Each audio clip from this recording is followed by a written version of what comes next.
Pode ser, tipo assim, algo do meu inconsciente que eu tenho vontade de me satisfazer. É um pouco parecido com a pulsão. Eu tenho vontade de algo, tipo, eu tenho um desejo de comer um chocolate, tipo, com vontade de comer doce. É um desejo para satisfazer a minha vontade, né? O meu corpo, para me ter prazer naquele chocolate. Perfeito.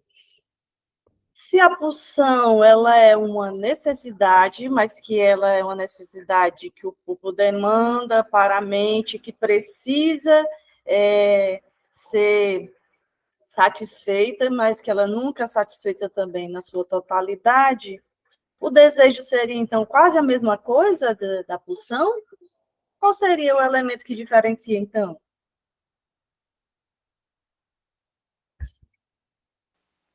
Será que o desejo fica reprimido? Seria isso? Seria uma pulsão reprimida? Sim, a pulsão a gente não consegue reprimir em si, a gente consegue reprimir os representantes dela, né? Aquelas significantes, aquelas coisas que têm ligação com ela. No desejo, a gente pode sim reprimir. Vera, porque se parar para analisar, acho que 90% dos nossos desejos a gente acaba sempre reprimindo, né? Ou porque o outro vai pensar alguma coisa, ou porque a própria repressão diz que não é o correto fazer isso. Perfeito, perfeito, excelente. Excelente colocação. Ah, o desejo ele é muito ligado à pulsão. Na verdade, a pulsão ela impulsiona também os nossos desejos.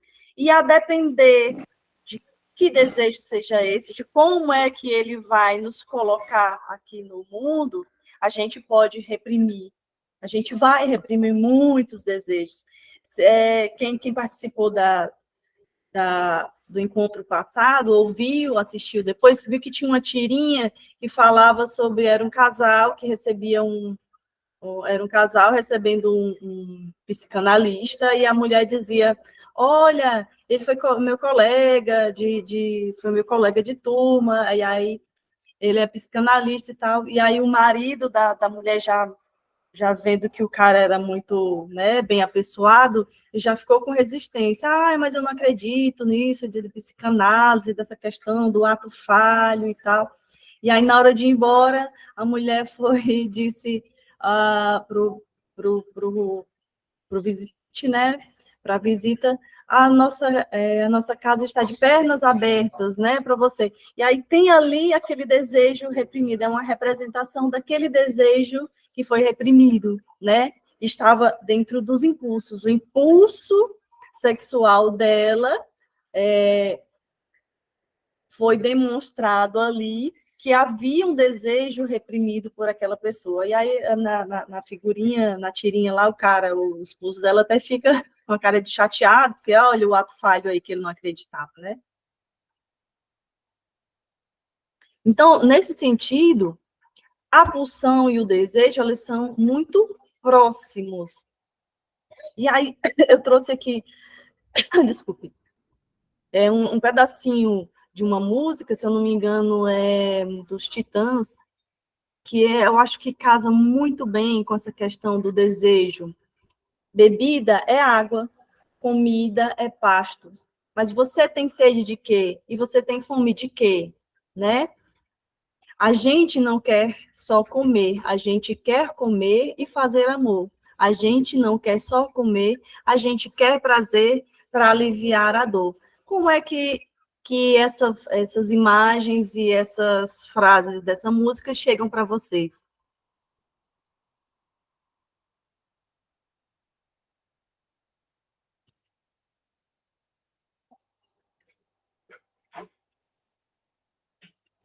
Em que isso aqui fala de desejo?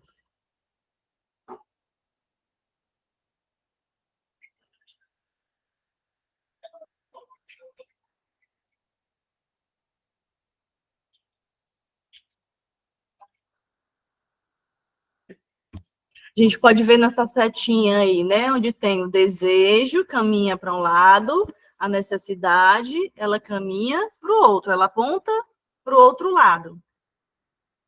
Então, o desejo, ele não é apenas uma satisfação da necessidade. Na pulsão, a gente tem a satisfação das necessidades, né? Nós somos pulsionais, nós precisamos, nós demandamos, mas o desejo, ele é um pouquinho além.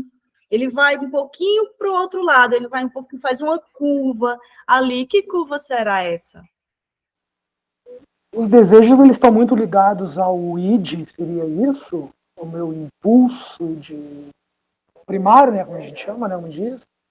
Sim, também, exatamente. Está muito, e quando a gente reprime o super-eu ali, né, dizendo, opa, esse id aqui, olha que ego, esse id está tentando passar do limite, né? Mas o desejo, assim, a grande diferença entre o desejo e a pulsão é porque o desejo está ligado a uma coisa que é mais imaginária. A pulsão é uma demanda do nosso corpo, ou seja, são necessidades, são espécies de necessidade, porque nós temos a pulsão de vida, a pulsão de morte, por exemplo, nos alimentarmos, a necessidade de comer é uma pulsão. A nossa pulsão de vida nos faz com que, quando a gente esteja com fome, a gente fique irritado, a gente fique impaciente e a gente procure comida. Isso é um elemento da pulsão. No desejo, eu não estou satisfazendo a necessidade da fome. O desejo, ele vai além, ele vai muito além dessa necessidade. Ele vai, na verdade, ao contrário no caminho da necessidade. Por quê? Porque o desejo, ele vem de uma ideia, ele vem de um pensamento, algo mais elaborado, é algo que eu elaboro além da necessidade. É algo completamente distinto, inclusive, não é apenas uma exigência. O desejo, ele se dá no nível da representação, tendo como correlato a fantasia. E aí, então, os desejos, eles estão ali ligados à fantasia. A pulsão, ela não necessita da fantasia. Ela não é apenas uma ideia. A pulsão, ela é muito mais. Ela é o que nos impulsiona. São necessidades extremas e não apenas necessidades básicas, né? Mas o desejo, ele vai ali além dessa necessidade, mas ele vai transformado nas fantasias, né? O que faz com que seja contrário à pulsão. Quem tem de ser satisfeito é o desejo. Aliás, a pulsão tem que ser satisfeita e ela não é satisfeita na sua totalidade, porque eu como e aí daqui a pouco eu tenho a necessidade de comer novamente, né? Isso numa pulsão básica, numa pulsão de necessidade. O desejo, ele vai me dizer, eu estou precisando comer, eu preciso comer, mas eu quero comer aquela banana split que só vende lá naquela sorveteria X. O desejo, ele elabora muito mais, mas ele ainda cria a fantasia. E o desejo precisa ser realizado. A pulsão precisa ser satisfeita, naquele momento, ela é satisfeita, mas ela nunca morre, né? A pulsão, ela continua, ela se mantém. E o desejo, ele precisa ser realizado. Ele vai ser realizado através da fantasia. Eu só consigo realizar o desejo através da fantasia. Boa noite, amor. Bem-vindo. Vou passar o slide aqui. Deu para entender? Deu para entender, né? Tá. Então, o desejo, ele está ligado ao pensamento e à ideia. Se ele está ligado a essa parte consciente, então, o desejo, ele pode estar no consciente, no pré-consciente e também lá no inconsciente. Os desejos reprimidos, né? Quando reprimimos o desejo, ele também estará lá no inconsciente. A pulsão, ela é inconsciente? Não. A pulsão, ela é...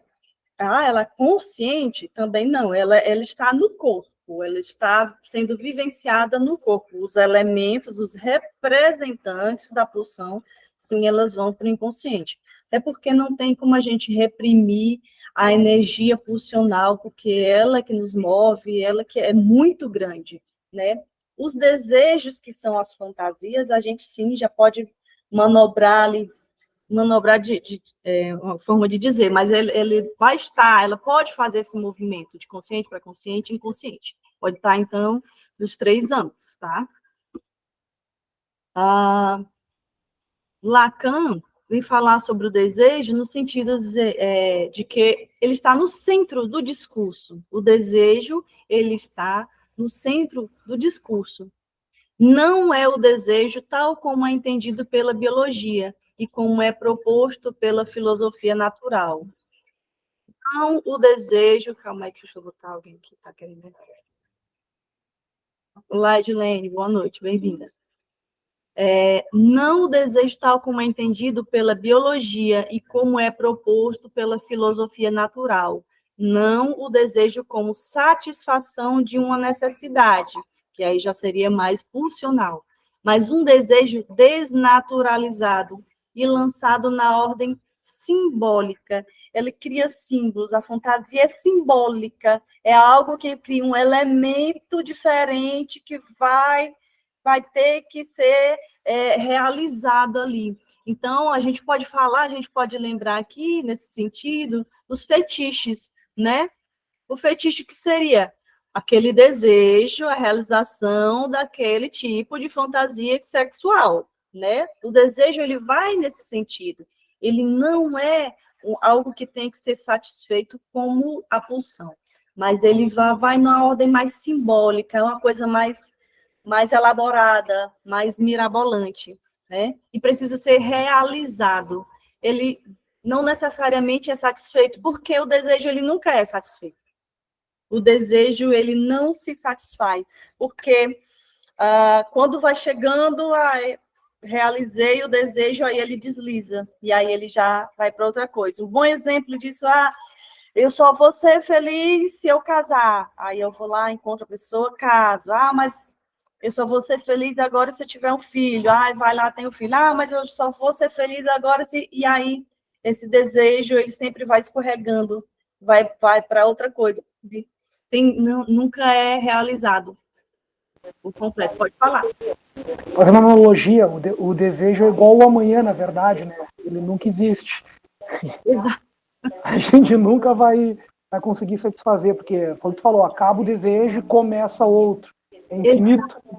Exatamente. E a filosofia, ela vem falar muito, ela vem discursar muito sobre o desejo, que o homem fica preso nesse sentido, né?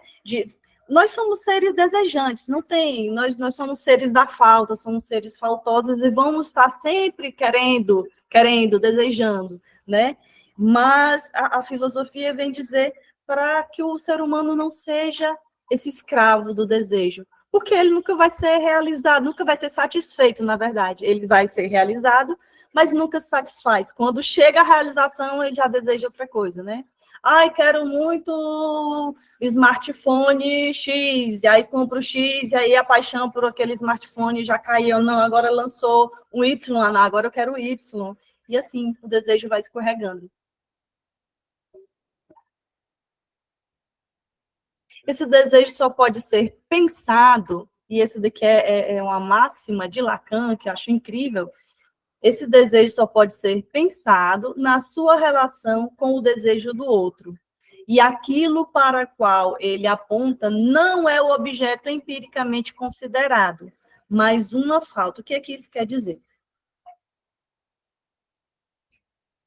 Aqui o Lacan está dizendo que o desejo ele só pode ser pensado em relação ao desejo do outro. Como é que vocês entendem isso? O desejo só pode ser pensado na sua relação com o desejo do outro. É quando eu me torno o objeto de desejo do outro, seria isso?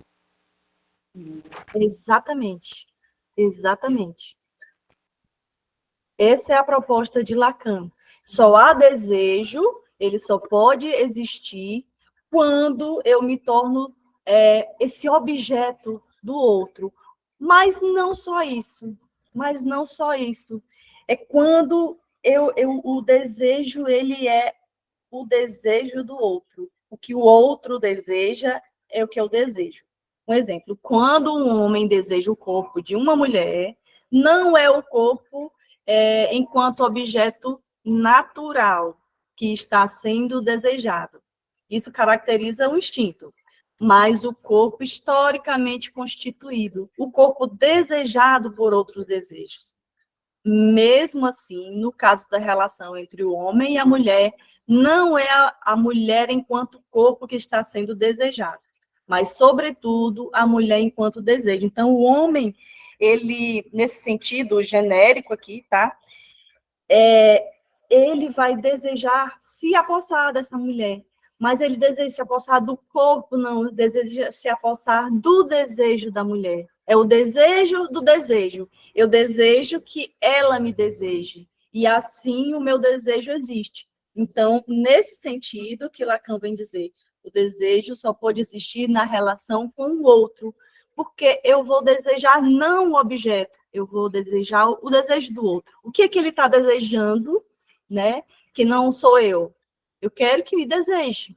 Então, nesse sentido, o Lacan vem dizer assim, que o amor, ele é como se fosse uma metáfora. O amor é uma pessoa... ai, gente, eu esqueci o fiozinho da meada.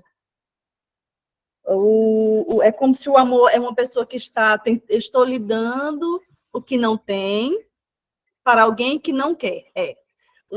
O amor seria dar o que não se tem para alguém que não o quer. Porque no começo, no apaixonamento, há esse desejo que se apaixone por mim, desejo que me queira, né? E aí, o que eu estou dando? Eu estou doando o meu desejo, o que eu não tenho. O que eu não tenho é você me querendo. Eu estou dando o que eu não tenho para alguém que não quer. A pessoa não quer ser o objeto, a pessoa também quer que a pessoa o deseje. É meio, é meio confuso, mas vocês conseguiram entender? Ou deu um nó?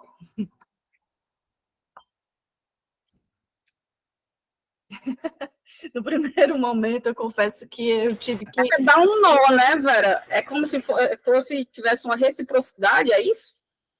Fizesse uma reciprocidade? Sim, sim. No desejo é o seguinte, eu vou desejar não aquele objeto. Quando eu desejo... tem outro exemplo aqui. Quando eu desejo, tem uma competição. Pode falar, Carlos. Eu acho que eu não sei se eu entendi direito. Na verdade, quando a gente se apaixona por alguém lá no início, né, quando todos nós passamos por isso, a gente cria uma certa ilusão daquela pessoa. Nisso aí tu acaba criando um desejo que, na verdade, é uma projeção tua sobre aquela pessoa, não o que aquela pessoa é, na verdade. Tu deseja que ela seja daquele jeito que tu queres que ela seja. Não sei se é bem isso. Exatamente. A fantasia, né? A fantasia, o desejo é o quê? A fantasia. A fantasia de que eu crio na minha cabeça, então eu desejo que aquela fantasia seja real. E eu desejo, num relacionamento, eu desejo que o outro me deseje. Eu quero ser querido, né? E eu quero aquele outro do jeito que eu imagino. E às vezes, muitas vezes, é por isso que as relações, elas encerram, porque cada pessoa cria, é natural, não tem como fugir disso. Todos nós criamos a fantasia daquela outra pessoa, daquele parceiro ideal. E aí, com o tempo, com o desgaste do tempo, a gente vai percebendo que aquela imagem que a gente fez, aquele ideal daquela pessoa, não corresponde, né? E é preciso muita maturidade, é preciso que tenha algo mais além da paixão, porque quando a paixão acaba, que começa a aparecer essas coisas, essa fantasia que não existe, e aí tem que ser construído, tem que ter tido construído ali o amor para que, né, se perdure. E mesmo assim, por isso que as relações são complicadas, né? A gente vai quebrando a expectativa nesse sentido.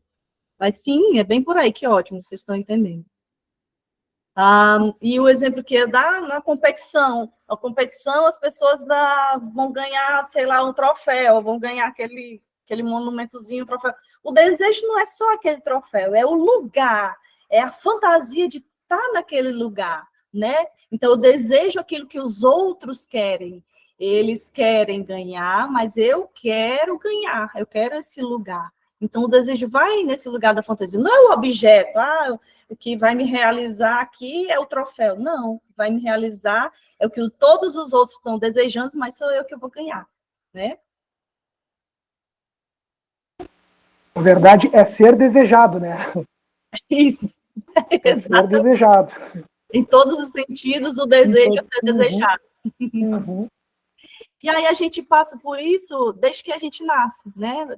Principalmente quando a gente nasce. Eu acho que, assim, não temos consciência disso, a nossa consciência vem aflorar muito depois, mas, assim, a necessidade que nós temos de ser desejados pela nossa mãe, principalmente, né? Tanto que existem experiências com bebês que, se eles não forem tratados com afeto, eles podem vir a morrer, mesmo que todas as suas necessidades sejam atendidas, né? Mas eles podem vir a óbito, ou, quando não, ficam com grandes transtornos, porque falta esse elemento, o outro. Falta o outro, esse contato com o outro. Nós somos seres relacionais, né? Nós nascemos de frente para o outro, digamos assim, como uma metáfora. Então, o amor... Bem, né, Vera, essa questão do desejo, a necessidade do bebê ser amado, é muito interessante, porque vai de encontro à carência, né? Exatamente explicar a questão do desejo de ser amado, porque se de fato o bebê não for amado, ele pode vir a óbito, como você falou, né? Isso já tem comprovações. E muitas vezes as pessoas estão em determinados relacionamentos pelo fato de ter esse desejo, ter sido ou suprimido, ou ter sido, de uma certa forma, frustrado, e aí acaba gerando a história da carência também, né? E aí, de uma certa forma, acaba tendo relacionamentos abusivos, relacionamentos tóxicos, né? Exatamente, exatamente. E a fantasia, ele é um elemento, assim, muito, muito interessante da gente pensar na psicanálise, porque é a construção, é o construto. Na infância, a gente constrói, primeiramente, a gente é construído no imaginário. A gente imagina, vai entendendo, vai conhecendo as coisas, mas a gente vai no imaginário ainda. Né? Pode falar, Carlos. Tá fechado. Tá, isso. Agora tô falando um ponto que eu fiquei aqui pensando, né? O desejo do bebê, será que é realmente o desejo do bebê ou o desejo da mãe de ser desejada pelo bebê? Eu fiquei aqui agora viajando nisso. Excelente, foi excelente. Porque... Gurias, não briguem comigo, por favor. Mas faz total sentido, Carlos, também, né? O desejo da mãe também de ser desejada, né? Porque ela tem aquela... É uma troca de atenção, na verdade, né? Tanto da mãe da criança. Aí fala agora um pai, né? Na verdade, que é o quebra... águas, né, no meio disso tudo, né, entre a mãe e o filho, ou a mãe e a filha, na verdade, né, a figura lá do pai. Então, eu acho que, na verdade, é uma troca, né, a mãe deseja a criança no sentido de ser desejada e vice-versa. Exatamente, perfeito. E isso é Lacan. Você vê que parece que você já faz leitura de Lacan. Acho que você está fazendo formação e está escondendo o jogo. Não, pior que não tô ainda, velho. Eu tô louco para fazer uma formação bem, falta um pouco de tempo ainda, mas eu sou muito curioso, gosto muito de estar sempre estudando. Que bom. Tá me ajudando muito isso. Que bom, isso é ótimo. Sim, isso é Lacan puro, porque ele vem dizer assim, o bebê, eu leio já o chat. O bebê, quando ele nasce, ele já nasce num mundo que já está criado, ou seja, o pai e a mãe já têm escolhido o nome do bebê, já ter escolhido as roupinhas do bebê. Quando o bebê nasce, ele vai ser inserido nesse mundo de linguagem, nesse mundo do desejo. O bebê vai torcer para o time do papai, e aí compra a roupinha do time, o bebê já, né? O bebê já nasce no desejo do outro, no desejo da mãe, no desejo dos pais, né? Sim, foi feita a colocação. Deixa eu ver aqui o chat. O maior desejo da natureza feminina não seria a maternidade? Sim, em muitas situações, porque além do instinto, nós somos, né, no final das contas, também animais, né, nós temos instinto, isso é instintual, apesar de que o ser humano é complexo e tem uma diversidade muito grande, a natureza feminina, sim, ela pode se direcionar à maternidade. E aí já vem o desejo ali imbuído no instinto. Mas é meio complicado falar de desejo e instinto juntos, porque o desejo, ele parte da pulsão, né? O desejo é coligado ali com a pulsão, porque eu só consigo desejar se eu consigo fantasiar, né? Aí talvez aqui a natureza feminina seja mais pulsional essa necessidade da maternidade.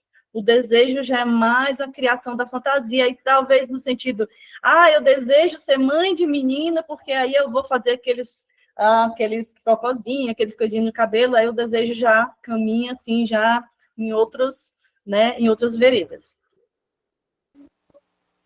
Pode perguntar, cara. Tem contato, falando de desejo aí, sem contar que os pais, né, acabam projetando, eu posso dizer, será, os desejos dele nos filhos, né? Eu queria ser isso, e aí eu projeto aquilo no meu filho, e vou a fundo e não deixo a criança ter a opção dela, né?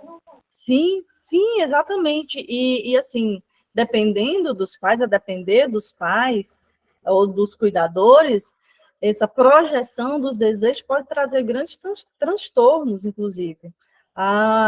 Transtornos alimentares, principalmente, na questão de, né, você vai ter que ser do jeito que eu determinar, e aí a criança fica repleta daqueles pais, né, daquela mãe que é intrusiva demais, e aí pode gerar diversas consequências. Selma pode falar, você levantou a mão, depois a Josemara. Tá. Quando a criança nasce, e aí ela não é aquilo que ela foi idealizada, ela não é do jeito que ela foi pensada, desejada, existe... qual que é a palavra? Ela é rejeitada. A criança é rejeitada. Sim. E aí as consequências são catastróficas, né? Na vida dessa criança. E de que forma ela internaliza essa rejeição desde bebê, de que forma ela vai receber isso e jogar para fora de que forma ela vai jogar para fora tudo isso que ela recebeu. O excesso causa danos e a ausência causa danos, né? Perfeito, exatamente. E fala muito com a sua linha de trabalho, né? De como foi constituído esse sujeito, que na fantasia foi construída o que foi entendida essa rejeição, e que pode gerar situação de rua, diversos transtornos, muitas coisas. As questões das adicções, né? Os vícios, tudo isso, né? Josemara e depois o Carlos.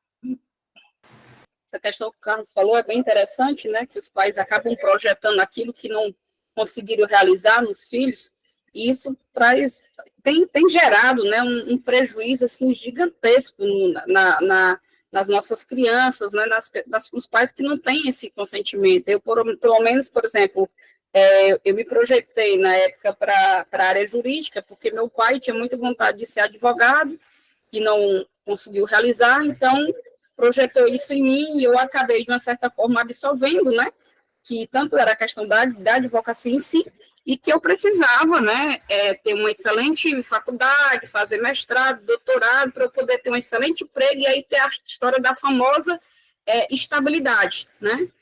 E isso aí, de uma certa forma, tem um peso, porque são as pessoas que têm autoridade sobre nós, e isso, às vezes, eu vejo, quando eu vou para a questão do empreender, eu vejo como se faltasse um pouco da base, porque vem aquela vozinha, sabe? Internalizando tudo aquilo ali, porque a gente tem um pai e uma mãe dentro da gente, durante todo esse período existe uma gravação, e aí é onde eu começo a conversar com a minha criança interior e dizer, tá tudo bem, tá tudo certo, você pode fazer diferente, você pode honrar seu pai e sua mãe, mas pode ir além das limitações dele, né? Então, a gente trazer essa percepção, né, e ter essa mudança de paradigma, eu acho que é fundamental e essencial, porque a gente precisa entender que não são os deverias, acho que os deverias não deveriam não existir, mas sim os poderias, né? Sim, que perfeita colocação, muito boa, excelente. Exatamente isso, essa gravação que fica na gente, na nossa Constituição, né? Que vem trazer todas essas questões. E é preciso muita maturidade para que chegar no ponto e dizer, não, eu honro, eu aceito que os meus pais queriam isso, mas eu vou por esse caminho. Muita maturidade. E, às vezes, quando essa maturidade não chega, é preciso muita terapia. Mesmo nos dois sentidos, é preciso muita terapia, porque mesmo com maturidade, às vezes não é fácil. Eu entendi isso, mas sair disso e lidar, e aí é onde entra a terapia, né? Carlos, pode ficar à vontade. Acho que respondendo ali o gancho da Selma, né, que todo excesso, no fundo, é uma falta, né? Eu estava lendo livros e pesquisando mães narcisistas, né? Narcisistas, tanto mãe e pai. Na verdade, tudo aquilo que ela não teve, ou o pai não teve, muitas vezes acaba projetando na criança, né? Fazendo o excesso. Então, eu sempre digo aqui em casa que todo excesso, no fundo, é uma falta, né? De alguma coisa. Sim, exatamente. Nós somos seres constituídos, segundo Lacan, pela linguagem e pelo outro, por essa relação com o outro. Aí por isso que diz assim, a criança passou a vida inteira ouvindo que era atrapalhada e aí cresce um adulto atrapalhado, né? É essa introjeção mesmo, é o que é introjetado nele, o que ele recebe daquele meio, é o meio ambiente, as relações, né, com as pessoas que estão ali. Sim, bom, certamente. Nós começamos com desejo e já estamos falando em constituição do sujeito. Excelente. Fernanda, pode falar. Pronto, só dando um exemplo, a filha de uma amiga minha, a mãe dela tinha um desejo dela ser formada, das filhas ser formada, qual ela não foi. Aí, assim que a filha dela se formou, ela entregou assim: tá aqui, mãe, o seu diploma, e agora eu vou fazer aquilo que eu quero. Aí, tipo, é isso que os meus amigos, né, relataram, aí só dando um exemplo, que acontece isso. A mãe dela tinha um desejo de se formar, só que, no caso, ela passou para a filha conseguiu, só que não era o desejo da filha dela fazer aquela formação. Aí depois ela foi atrás do desejo que ela tinha, da formação que ela queria e conseguiu. Perfeita colocação, Fernanda. Exatamente, exatamente. O problema é quando a gente pega esse desejo do outro, a gente se coloca no lugar do objeto, né? O outro deseja, lança a sua fantasia na gente, os nossos pais. Espera aí que está aberto aqui. O outro lança esse desejo e a gente se colocar nesse lugar do objeto, né? Dizer, tá aqui a sua, vou me formar porque os meus pais querem, eu me coloquei nesse lugar de objeto, então eu não tive a chance de desejar. Eu realizei o desejo do outro, eu não tive a chance de desejar o meu desejo. E aí, nossa, isso causa tantos problemas. Que bom, é preciso maturidade e muitas vezes muita terapia para sair desse lugar, para entender, para ressignificar, né? Ressignificar tudo isso.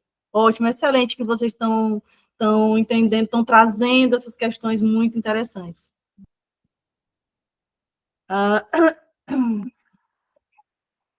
Então, o que o desejo humano deseja é ser reconhecido como desejo. Exatamente o que a gente já trouxe aqui. E para que o outro reconheça o meu desejo, ele tem que se submeter aos valores que meu desejo representa. Vou voltar aqui.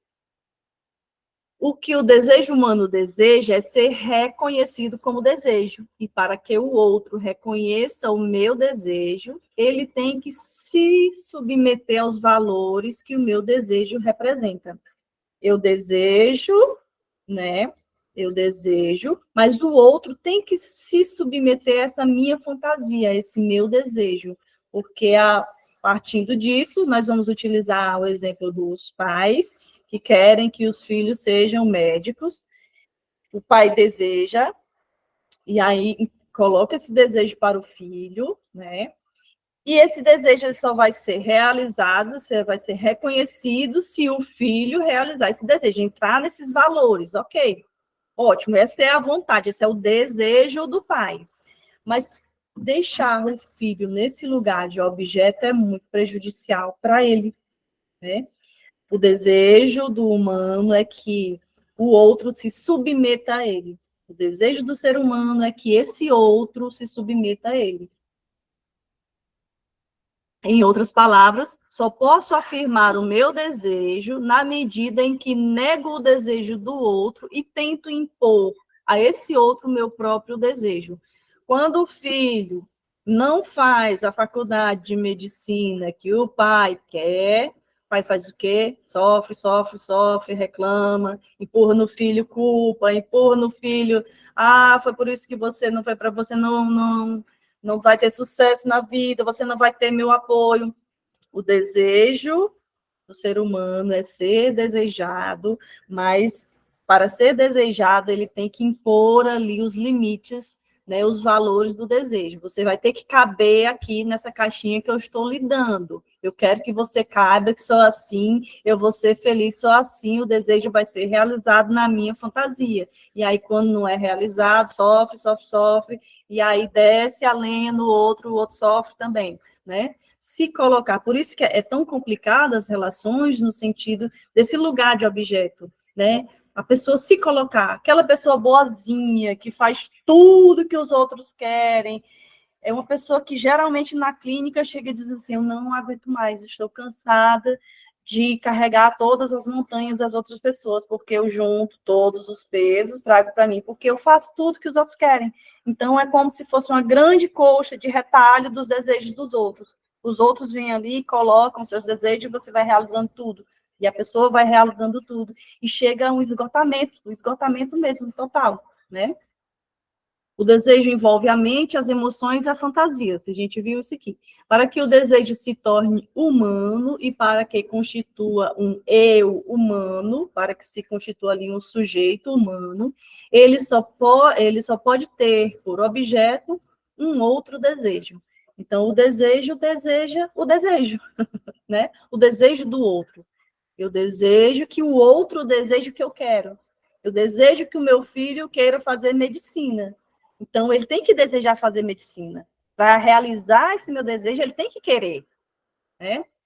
O soldado que arrisca sua vida para arrebatar a bandeira do inimigo não está desejando um pedaço de pano colorido, mas o desejo, mas o objeto de desejo dos outros, né? Como eu já tinha colocado também no exemplo da competição.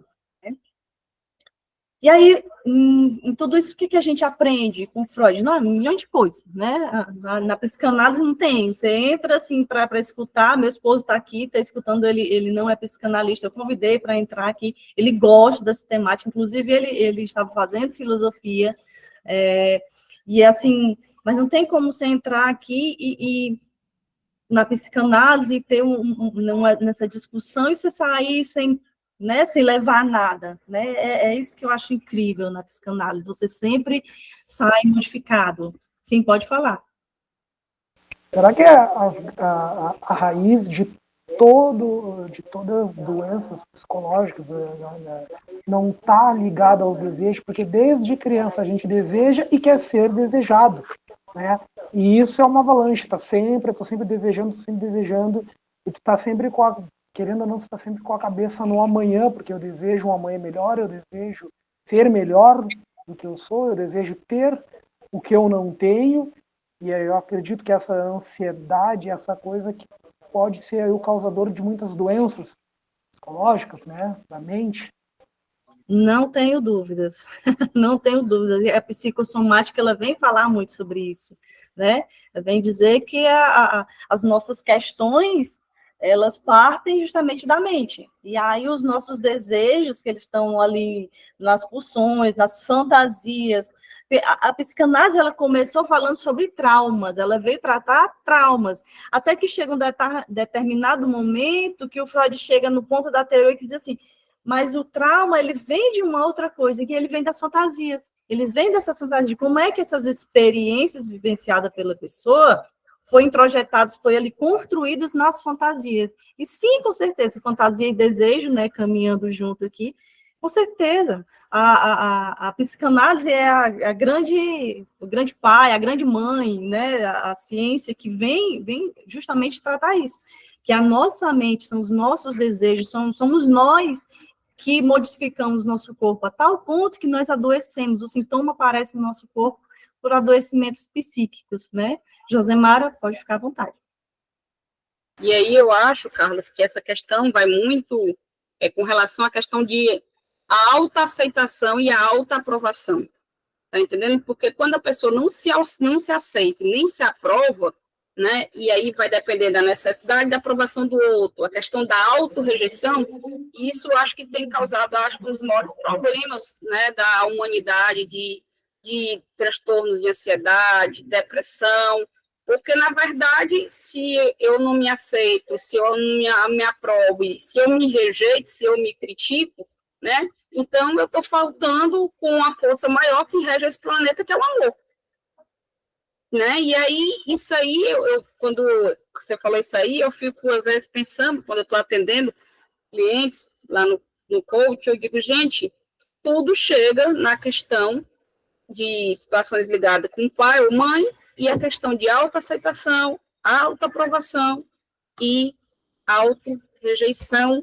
Não tem autoaceitação nem autoaprovação, e uma rejeição, assim, estupenda, ao ponto de não entender e dizer por que não se olha nem no espelho.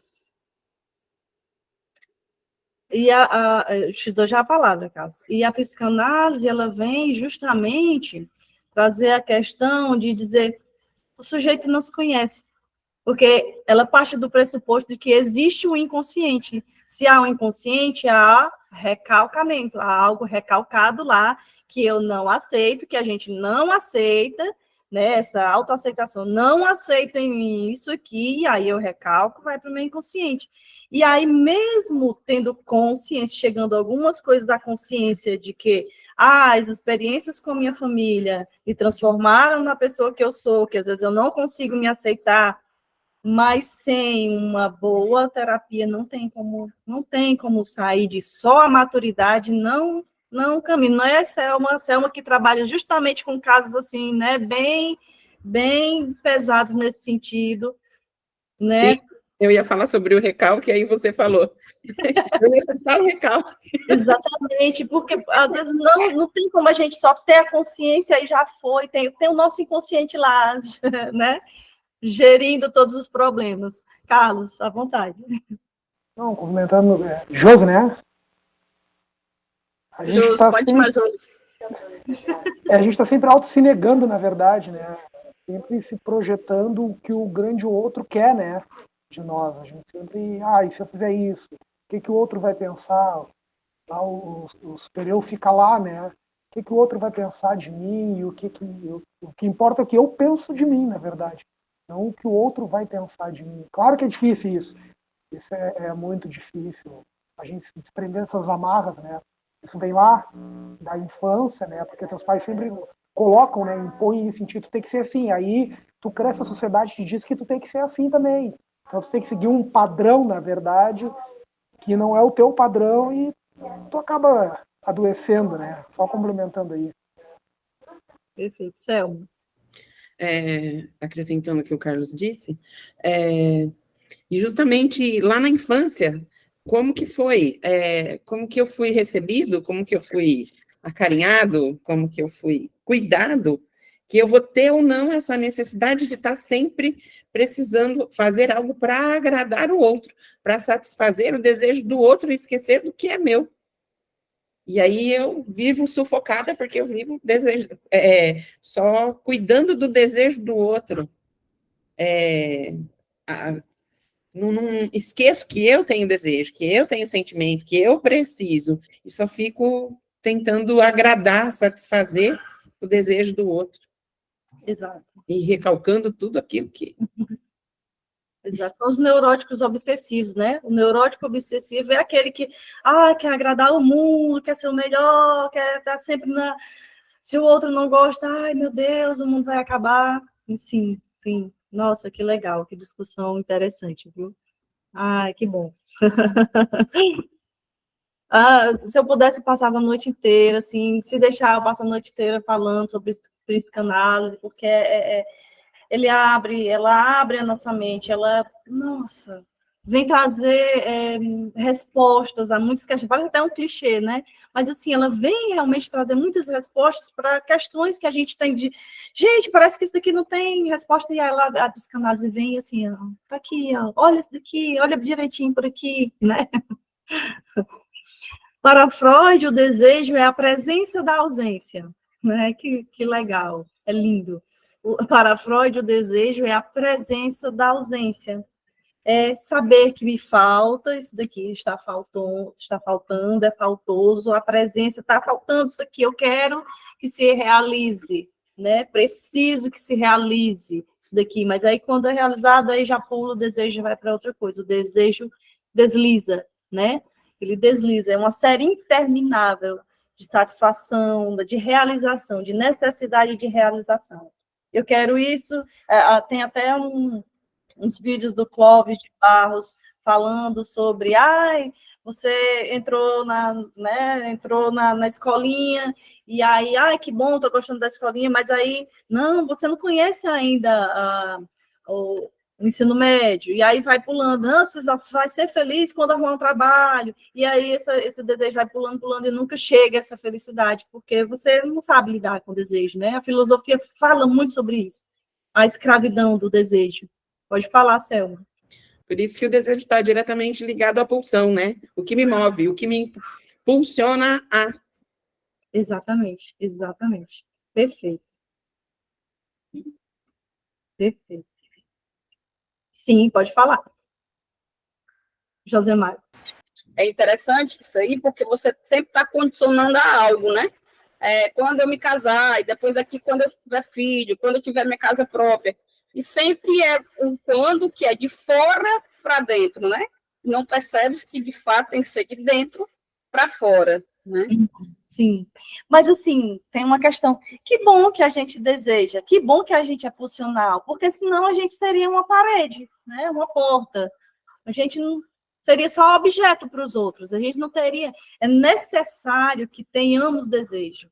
E, nesse sentido, quando não realizamos, ou quando não aceitamos nenhum dos nossos desejos e só acolhemos o desejo dos outros, a gente adoece, né, gravemente. A gente adoece gravemente. Nós somos seres desejantes. Então, nossa, já é intrínseco ao ser humano isso, a pulsão, o desejo, não há um ser humano sem isso. Até uma aluna me questionou assim, e os animais? Os animais, eles não desejam, eles não têm pulsão?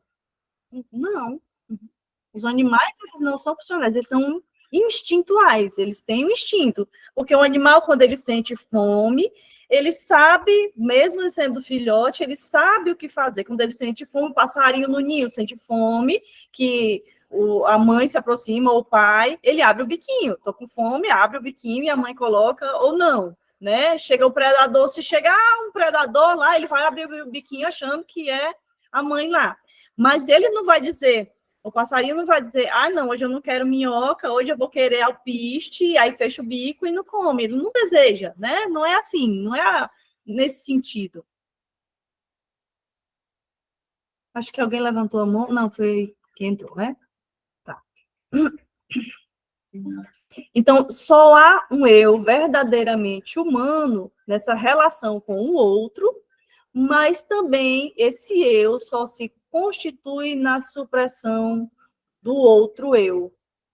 Só há verdadeiramente, só há eu verdadeiramente humano na relação com o outro, mas também esse outro só se constitui na supressão do eu. Nós desejamos que o nosso desejo seja aceito, que ele seja considerado. Para isso, eu preciso, muitas e muitas vezes, suprimir o outro. Eu sei que você quer que eu seja assim, mas eu quero ser assado e você vai ter que aceitar, né? Eu sei que você precisa que eu me forme, você quer que eu me forme em determinada formação, mas eu quero essa outra e você vai ter que aceitar, né? Eu preciso suprimir o outro para que eu exista, porque senão não existe. No casamento, precisa haver discussões, precisa haver esse encontro de pensamentos diferentes, porque se não houver isso, uma das pessoas não está existindo. Porque preciso que eu tenha o meu desejo, minha forma de pensar, eu preciso ser eu, e esse outro precisa ser um eu também. Mas eles só vão existir se cada um entender, desejar o desejo do outro, mas tentar suprimir. E às vezes suprimir não é no sentido de você vai ter que fazer o que eu quero, não, é entender que eu tenho necessidade, eu tenho esse desejo, você precisa entender também esse meu lado, né? E aí, é por isso que as relações são muito difíceis, né? Imagina o cabo de guerra aqui, né, nesse sentido. Só sou um outro, eu só sou eu, nessa relação com o outro, que eu preciso suprimir esse outro eu em você, né? Nossa, deu até um nó.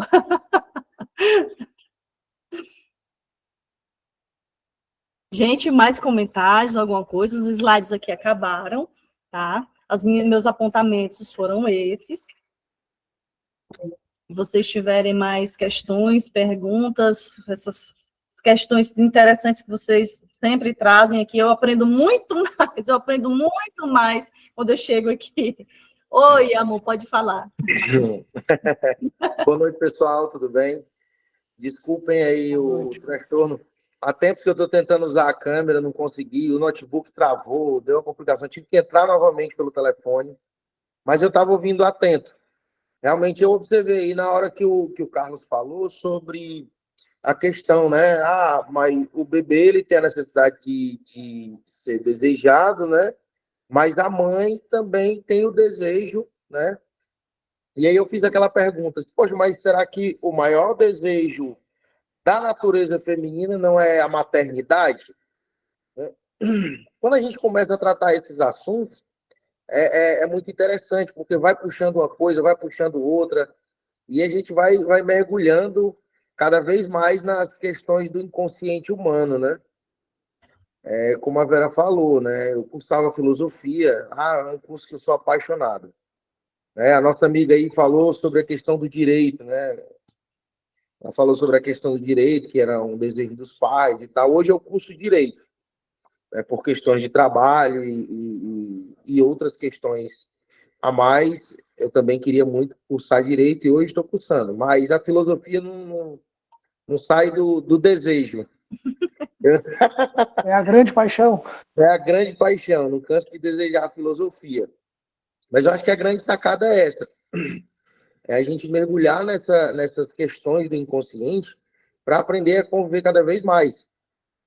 Eu lido com o público no meu trabalho, muitas vezes eu tenho que se impor, muitas situações a gente tem que ter paciência. Enfim, quando a gente lida com pessoas, e depois que eu passei a observar a Vera, não sei se vocês notaram aí, eu gosto de cachimbo, né? Eu gosto de cachimbo, gosto de charuto. E aí, por várias e várias vezes, a gente senta lá no jardim, lá em casa, conversa, e a gente vai conversando, e a cada conversa, a gente consegue absorver um pouquinho, aprender um pouquinho. Isso fez, olha, eu consegui melhorar 1000% no meu trabalho, tanto como profissional, como ser humano. Quando nós passamos a compreender essas situações, né, quando a gente passa a ter essa visão mais ampla do que é o ser humano, poxa, tem muita coisa que no dia a dia você se depara e diz, olha, está fazendo sentido, aquilo que eu aprendi. Nossa, é magnífico, é magnífico. Perfeito, perfeito. Muito obrigada pela fala. A Fernanda, pode ficar à vontade. Pronto, eu estava refletindo aqui sobre a pergunta que ele fez, né? A questão da mulher, o desejo de ser mãe. E é muito interessante isso, assim, ó. Eu estava me observando. Eu tenho um desejo de ser mãe. Eu ainda não sou. Aí, o que é que eu faço? Eu gosto de cuidar de planta, isso vai me satisfazer pelo cuidado. Eu vejo assim, o desejo de ser mãe vem muita questão do cuidado, de ter algo que vem de você e tudo, só que eu ainda não tive. Aí eu vejo, eu supro esse desejo cuidando de plantas. Se ver meu jardim é assim lindo, eu mesmo cuido das minhas plantas. Aí eu tenho uma cachorra e eu gosto de estar assim, aconselhando as pessoas assim mais próximas, cuidando. Aí eu vejo, eu percebi isso, sabe, na fala do nosso amigo recente, essa questão do cuidado da mulher em si, desse cuidado. Por mais que, eu ainda não sou mãe, mas você vai suprindo o desejo de ser em outras coisas. Perfeito, Fernanda. E assim, além do desejo, é a pulsão. É a sua pulsão, o seu impulso de ser mãe, que isso é bem mais forte. Por isso que você já sublima, já coloca seu movimento, cuidando das pessoas, cuidando de plantinhas, cuidando de animais, né? Muito bom. Pode falar. Pronto. É bem interessante isso aí que você falou. Vamos trazer para o homem também, né? Essa questão do desejo, ela é tão incrível que hoje, até nas mínimas coisas, eu procuro ter cuidado, me policiar. Por exemplo, eu gosto muito de charuto. Quando eu comecei a fumar charuto, perdão, quando eu comecei a fumar charuto, aí eu pensei isso, não, o Brasil é um grande produtor mundial de tabaco, então eu quero provar tudo que tem aqui. E aí eu fui comprando, provando, experimentando. E aí disse, não, agora eu quero provar as outras coisas, o que vem de fora. E aí surgiu um terceiro desejo, de provar as coisas que tem lá fora e que não tem aqui. E aí se tornou um hobby, eu comecei a garimpar charutos. E hoje eu faço isso com tabaco para cachimbo. E aí a gente tem que se policiar, eu procuro me policiar, porque senão eu compro 10 latinhas de tabaco para cachimbo e a gente não fica saciado. Eu tenho uma adega, a Vera sabe, meus charutos ficam armazenados, temperatura correta, local correto, umidade. E eu tenho uma adega só para eles, que ficam num Tupperware, com controlador de umidade. E aí, ontem, eu organizando os charutos, uma das Tupperware ficou vazia. Aí eu disse, nossa, é a síndrome do ninho vazio. Eu tenho o suficiente, eu tenho o necessário, mas aí surgiu o desejo de preencher aquele que estava vazio. O desejo escorregando aí, né? Pois é. Aí para você ver, nas mínimas coisas, o nosso inconsciente fica nos pregando essas peças e fica tentando nos sabotar para que o desejo vá sempre. É normal isso? Até uma pergunta. É normal essa evolução do desejo? Sim, a evolução do desejo, sim. Tudo que condiz com o ser humano é normal, né? Porque o ser humano ele é complexo, ele é subjetivo, né? Então, assim, a gente não deve se assustar com nada que diga respeito ao ser humano. É normal no sentido de que faz parte do ser humano. Se é bem aceito e é comum entre as pessoas, aí já vamos para outras questões. Mas, sim, esse deslizamento do desejo é completamente normal, mas ele também esconde ali atrás também outras questões, né? Por que essa necessidade desse específico, né? Porque tem essa necessidade do tabaco em específico, né? Que aí já vão para outras questões que é em terapia que vamos deslanchar aqui o novelo. Eu fico sempre na expectativa de, poxa, o que será que eu vou encontrar nesse daqui? Porque a gente, por exemplo, um tabaco que eu adoro, eu sou apaixonado, 2, aliás, que não tem aqui no Brasil, não são comuns. Eu vou citar um, por exemplo, o St. Andrews. A Capa St. Andrews é um tabaco mexicano. Ele é natural do México. Então, quando eu compro algum charuto com Capa St. Andrews, eu sei mais ou menos o que ele vai me entregar. Mas mesmo sabendo as nuances que ele vai me entregar, a gente fica na expectativa do que eu vou encontrar a mais. Tá entendendo? Um novelo grande aí. A sorte que eu tenho uma psicanalista em casa, né? Não posso te analisar. Carlos, pode ficar à vontade. Pode sair, tá? Se tu for analisar ele, tu vai entrar num caminho sem volta. Não dá, Vi. Não dá. Isso aí tu vai ter que descobrir com outro analista. O que é isso? E piora se eu for analisar, além de vir corrompida a minha análise... Com certeza. Gente, eu quero me despedir, eu preciso sair, tá? Agradecer a vocês aí, muito obrigado pelos ensinamentos. Tudo de bom. E até a próxima aí. Tá, ok. Até o próximo encontro. Gente, obrigado, gente. Terminando, então. Tchau, gente. Muito obrigada. Foi muito bom ter vocês. Muito obrigada, viu? Tchau, maravilhoso. Tchau. Oi, amor. Só nós agora?